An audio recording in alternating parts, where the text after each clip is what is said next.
I was watching Fox News Watch on Fox's website, and the clip I was watching was making the point that the liberal mainstream media is just a propaganda arm of the DNC and the Obama administration. The first thing that comes to mind is, even if that was true, which I don't necessarily agree with, it's such hypocrisy because Fox News is such a shill going the other way. I've watched some Fox and Friends lately where they're doing everything they can to kill this reform initiative by the Democrats, and I download every clip covering this, and I've included a lot of that along with that Fox News Watch clip. Enjoy. Our plan saves lives, saves money, and saves Medicare. And they'll see the Republican alternative, which I'm sorry to say is non-existent.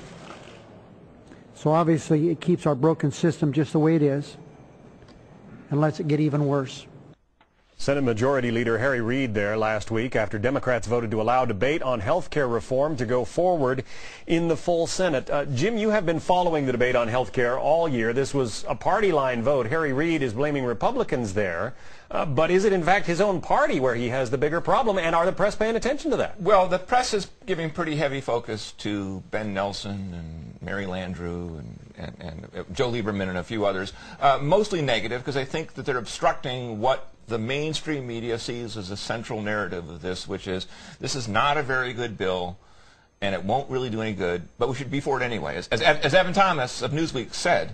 And that, I think, is sustaining them, and so what they're trying to do now is crush these renegade Blue Dog Democrats who they think might get in the way of this happy ending. Ellis, there has been very little coverage of the Republican health care reform proposals. Is that because the media think it won't pass? Well, they know and the media's right about that. It's not going to pass. To me, I think the media's done a great job covering the politics of this. It's the fact-checking function that, to me, has been woefully inadequate. There are wild claims made, and yeah, on both sides, the media has the responsibility to say, you know what, this is true, this isn't true. Now make your judgments. Katie Couric, for one, made some pronouncements of her own. She did a little parody of The Night Before Christmas. She wrote a poem. I guess she wrote it. I wouldn't take credit for it if I were her. But here's one of the lines. The Republican votes right now total 0, but a trigger could make one woman a hero. Cal, what do you think about that? Well, I would say 'twas the night before Christmas, and all through the press, not a creature was stirring, and that's why I'm depressed. Look, the media have, that was pretty good, wasn't it? Just made that just up? right off the top of my head. Right. The media have a social agenda and a political agenda that they use to advance their social agenda, whether it's nationalized health care for everybody, whether it works or not, same-sex marriage, abortion on demand, higher taxes, more spending, and no war. And if you understand that going in, then you can filter the information you're getting through that prism. Judy, do you agree, first of all, that the mainstream media are sort of cheerleading health care reform? I think some of them are, some of them aren't. But I agree with Ellis in that it is really something when you need to look to Michael Steele and the GOP advertisement to find out how much money is being afforded and awarded in earmarks to people who are on the fence about this bill. And I want to see more fact-checking. It's not only true, Mary Landrieu, in the spirit of Louisiana, and Ellis knows this well, they're proud of how much they can extract out of Washington. She said it wasn't $100 million, it was $300 million. Yeah. Is it corruption if you deserve the money in the first place? That's the philosophical question I would like to address. I had done that. As the Louisianian on the panel. We'd be in jail if we did this. It's payback for not getting paid for Katrina. And we deserve That's that right. money. That's right. We did deserve Exactly. that money. But there are Rasmussen Reports polls which show healthcare, support for healthcare reform as is being trumpeted in the U.S. Senate. That support is dropping. 56% there oppose it. Why, if they've got so much media backing, if this idea has so much media backing, are the numbers dropping? Well, because I don't think they have it. I mean, I disagree. I agree with Ellis. I think, some people have been very, very objective and others haven't, but everybody is remiss in not doing all we can to find out how much this bill is going to cost, and what are the provisions in it, and why they're there. And Ellis is so grateful for the support because he rarely gets people. The media haven't followed up on that in the same way they would if a Republican had made that promise and broken it. With several exceptions. One of the most remarkable is David Broder, who is 80 years old, still working, still calling him as he sees him, and has gotten himself in a minor war with Harry Reid over Broder talking the language that Judy and Ellis are talking, and Cal are talking about, hey, they think it's going to cost way more than anybody realizes. Broder's willing to say it. I would hope that everyone would go back to their gentlemanly and ways. I've said to a number of people, Rodney King, let's just all try to get along. Senate Majority Leader Harry Reid there pleading for civility on the Senate floor Monday in the divisive health care debate. The late-night vote was praised by many in the media, but are most members of the press missing some of the details about this plan? The devil is in the details here, Rich. What about the job the media are doing in trying to cover it? Well, it's not just the details they're missing. I think they're missing the big story of the extraordinarily partisan nature of the first year of the Obama administration. Let's talk to somebody who was in the Bush administration. Dana, the president said he would not raise taxes on individuals making more than $200,000 a year. President Obama, I'm talking about, obviously.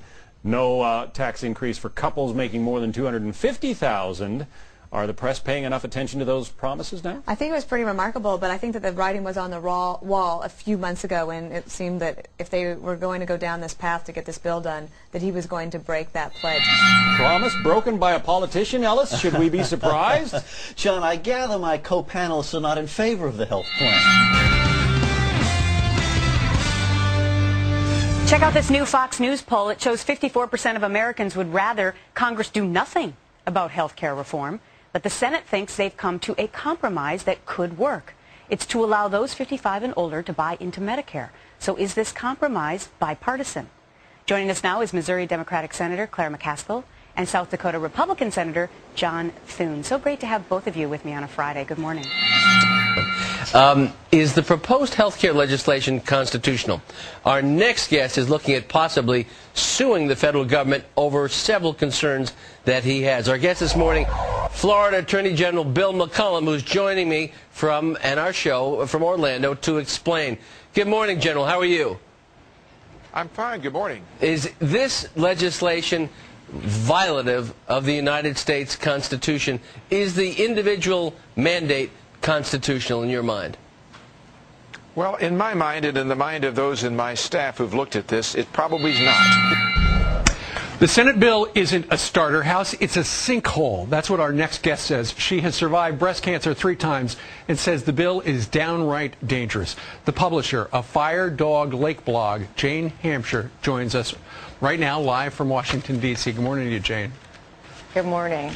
Okay, you have got on your website right now a petition that people can sign to kill the Senate bill. Do you really think that is possible at this late date? I hope that it is. I hope that people reach out to their senators and say, look, this is not in our interest to pass this bill. Well, did you know this fact? There's a doctor deficit in many areas of the country already, and now it seems like the problem could get even worse. And some say if health care reform passes, there could be even fewer doctors, leaving your care in a nurse's hands. Fox News medical contributor Dr. Mark Siegel agrees. He joins us live. Good morning, Siegel. Good morning. You know, we've heard all these estimates about, okay, if you include another 10, 20, 30, 40 million people in the system, who's going to take care of them? Well, now you're saying it might not be a doctor. You might go in to see a doctor, and instead there's a nurse who's going to care for you. Absolutely. And before we get a million emails on this, I want to tell you I'm pro-nurse practitioner. I think they're very well trained. I think they do a great job. The problem is they don't have the same amount of training that I have, and I really can't supervise them. The idea that a doctor is going to oversee a nurse practitioner is kind of a myth, because medicine is a one-on-one event. You're in there with your patient. It's a private event. And so I'm a little bit concerned that doctors like me, primary care doctors, are going to become extinct. They're going to pay us less. We already have a tremendous shortage. All right, there are controversial changes, as you all know, to mammogram guidelines out this week, leaving many women confused and even more doctors very upset. A government task force now recommending against annual screening for women in their 40s and mammograms only every other year for women in their 50s. Many doctors say the new rules are an example of the kind of rationing that we can expect from government-run health care.